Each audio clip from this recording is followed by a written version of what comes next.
Hello my friends and welcome to this Red Gaming Tech video of myself and Marta. If you're new to this channel, welcome, thank you for your support, and of course if you're a long-term viewer, thank you very much as well. It really does make a huge deal. I do run this channel with Paul. I normally do a video here and there, but I've just been very busy with lots and lots of editing behind the scenes recently, and that is what Paul is doing today. He's working on a big project which hopefully should be out soon. But that leaves it down to me to give you the skinny on the latest news in the tech world, and we are going to begin with some comments from AMD and Nvidia on GPU availability. It's far from a secret at this point. I mean, even that's a bit of a massive understatement, that getting hold of next-gen technology, GPUs, CPUs, the consoles, has been pretty much like trying to find the lost city of Atlantis, and even if you do manage to get your pre-order in, you might find yourself positioned 2,000 in the queue or whatever, even though you felt like you got in there pretty quickly. The situation is insane. I don't think I've seen availability issues quite this bad. Not that I can remember anyway.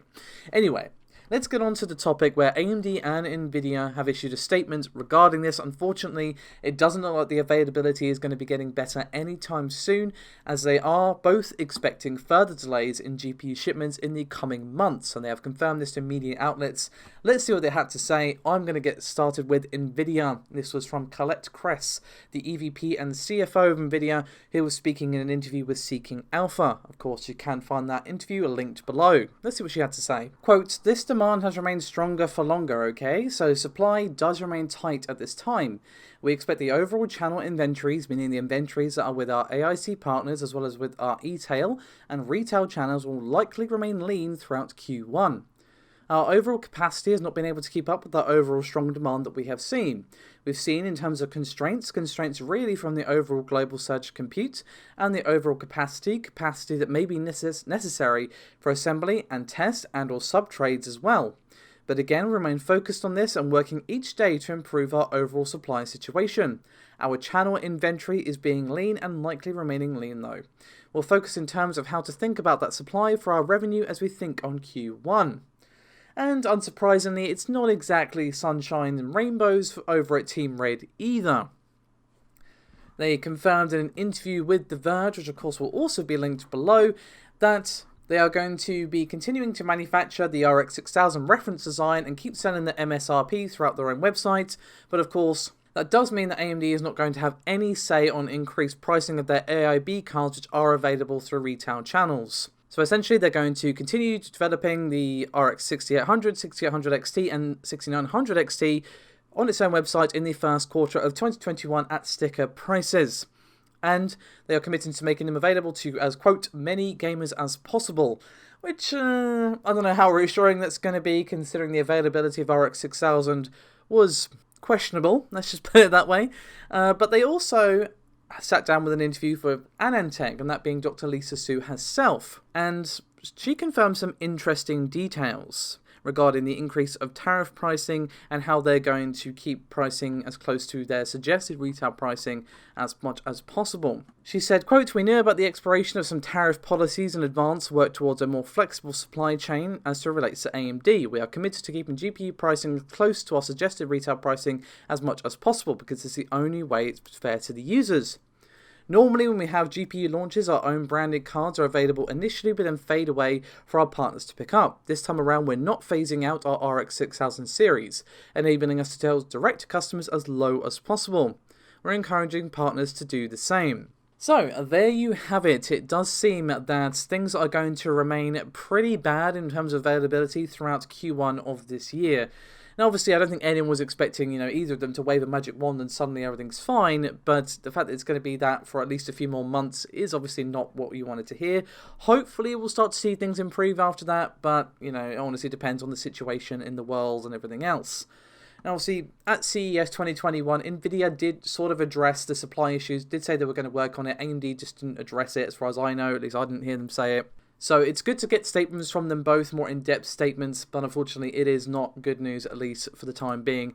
However, there was a bit of a tweet from Newegg, and of course that will be linked below as well, that said, quote, "For those wanting a way to purchase GPUs, CPUs and consoles, we have a long-term solution coming out shortly for hot items with little supply. More info coming soon." What that solution is going to be, who knows? But they are working on some sort of solution. Hopefully it is bot-proof, because that has been probably one of the biggest storms this gen, where it's not even like you're losing out to another customer, which, it still feels bad, man, but at least, it's a customer rather than just someone who's going to scalp it on eBay for 3 times the price, But a few times throughout this video, I have, of course, addressed the GPU price increase due to tariffs, and we do have a couple of updates regarding this, the first of which is from MSI. Now, as I'm sure you guys are aware, companies like ASUS, EVGA, and Zotac have all increased their prices of their graphics card due to US tariffs, and MSI have joined them. This is thanks to a Tom's Hardware CES live stream, and of course you can find the article linked below, where the MSI component specialist David Yee answered a question from their GPU editor Jared Walton. And he said, quote, "I can confirm that MSI will be raising the prices on its graphics cards due to the re-implementation to the reactivation of tariffs. It's for that reason, we're still working on the prices." Not exactly surprising to see them joining the fray of companies doing this, but still, thought you guys would like the update. For anyone who isn't already in the EVGA queue, I do have some potentially good news, however, as I have put out a special update notice. And this is thanks to the r/Nvidia subreddit. Now, they did say, quote, "Due to ongoing events, EVGA has made price adjustments on the GeForce RTX 30 series products. This was changed necessarily due to several factors and will be effective January 11th, 2021. For those currently in the EVGA.com notify queue system or step-up queue, EVGA will honour the original MSRP pricing through April 16th, 2021 if your purchase position is processed before this date." So it's not if you got your pre-order in before that time, it's if the queue gets to you before April 16th this year. Then they will not hit you with the extra price on top. They will honour the original MSRP that it was when you got in, the payment was processed, basically. Now, I do see a lot of people complaining in the subreddit comments about how slow the EVGA queue apparently is. So I do have some concerns about how many customers are going to be able to benefit from this. Do let me know your experiences if you are in the EVGA queue, whether it's been fast or slow or whatever. Do let me know. But I still like that they're doing this. It's reasonable that there is a cut-off point for this, but I do worry that not many customers are going to be able to benefit from this if the availability is going to be as bad as it seems. But still, it's good that they're offering it. Let's just hope that more customers than I'm worrying about can actually, benefit from it. But we're going to swiftly move away from that to some more positive news from AMD, as the partnership between AMD and Samsung is bearing fruit. In case you weren't aware, Samsung held their Exynos On keynote very recently, just a couple of days ago on January 12th. Now obviously the conference is very, very long, but if you want to give it a watch, it will be linked below, and they announced their latest mobile chipset and a few other bits. But what was interesting, however, is now been confirmed that their next chipset will indeed feature AMD RDNA 2 based graphics. And of course, AMD and Samsung did first announce their partnership back in 2019, so definitely cool to see that RDNA 2 is going to be featured inside Samsung's next chipset. So just to be super clear, they are still using at present, for the one shown in the conference, ARM's own Mali GPUs, but did confirm that the next chipset will feature AMD RDNA 2 based graphics. Sadly, however, no details were given on any actual specifications or expected performance. But I'm still encouraged, and I'm still interested to see what this brings. Because, with AMD putting more and more research into figuring out how to squeeze performance out of such a small form factor, will inevitably lead to improvements for desktop GPUs in the future, and, possibly on the console space as well, assuming, of course, that AMD are chosen again to develop the GPUs for the next generation consoles, the Xbox, whatever it end up being called, and the PlayStation 6. That could definitely be interesting. It's all about these ripple effects in tech, where something that's not necessarily directly related will still have an effect on others, because that piece of tech, someone will go, oh, but that could also work for this if we just tweak it in this way. It's one of the most interesting things to me about technology, especially in this way. So it's one to watch for sure. I'm not particularly bothered about having the most top end smartphone. I've got a mid-range Samsung. I don't remember the which one it is off the top of my head. It's a mid-range Samsung. Obviously, some people very much do. They want the best of the best, for gaming or whatever. And you know, even in terms of if you're a mobile gamer, this is pretty exciting because, well, we've already seen pretty impressive ports of PC-based games in the past onto mobile. You know, things like Fortnite and Grid Autosport. Now, obviously, Fortnite is hardly Crysis, but it's still impressive to get a PC game down onto a mobile form factor and have good performance to the point where, you know, you're not just able to play the game competitively, because it is, you know, a competitive game where you're trying to win. So it's going to be really interesting to see exactly what happens here in terms of specs and performance, and of course, as soon as we know anything, we will let you guys know for sure. But let me just pivot back to the price increases just for a moment, as we have unfortunate news for anyone who perhaps was thinking of purchasing a top-end MSI or ASUS Z590 board.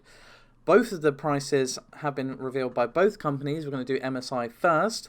They revealed officially, so no SALT TM required for this, the pricing of their Z590 lineup during an MSI Insider stream. There's going to be 12 Z590 motherboards, and the prices are going to range from €195, which is like, okay, to €999, which is, ouch, you know, I feel that in my heart. But for ASUS, however, the most expensive board is going to be an eye-watering €1,516, which is crazy. That is for the ROG Maximus 13 Extreme Glacial. The one under that is €960 for the ROG Maximus Extreme, and then it drops down to €505 for the Hero and Apex, and then you can see the full stack on screen. So, ouch, €15–16 for a motherboard is, whew, I think that pretty much words it perfectly. So, if you had your heart set on a top-end board from the Z590 from either of these companies, crack out the piggy bank and start saving is my personal advice. But we're going to finish up today's video with an update for Cyberpunk, as CD Projekt have addressed the, shall we say, troubled launch. So, if you want to give the full video a watch, you will of course find it linked below, and this came from the CD Projekt co-founder Marcin Iwinski, hopefully I pronounced that correctly, probably not, and they have addressed the events leading up to the disastrous launch of Cyberpunk 2077, which was just like watching a train wreck in live action, to be honest with you. It was pretty crazy. But he said, quote, "Based on our legacy of genuine and honest communication, you've trusted us and pre-ordered our game, and despite good reviews on PC, the console version of Cyberpunk 2077 did not meet the quality standard we wanted to meet. I and the entire leadership team are deeply sorry for this, and the video is me publicly owning up to this." Now, according to him, the problems with the console release stemmed from the quote-unquote huge scope of the game, specifically the quote multitude of custom objects, interacting systems, and mechanics, all condensed into a big city and, quote, in a relatively loading-free environment. He basically went on to say that obviously getting it run on the last-gen consoles was already going to be quite a challenge given the age of that hardware at this point, but they, quote, made it even more difficult for themselves by wanting to make the game look epic on PCs and then adjusting it to consoles, especially old gens. And apparently they believed that it wouldn't be super difficult at first, but, well, you know, apparently they were very, very much proven wrong.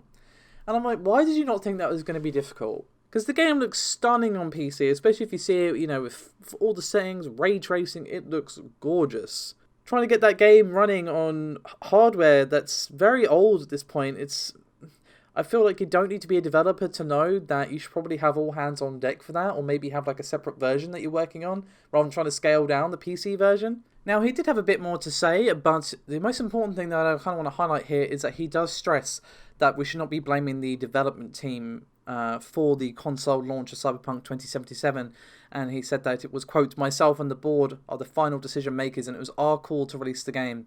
Although, believe me, we never intended for anything like this to happen. I assure you that we will do our best to regain your trust."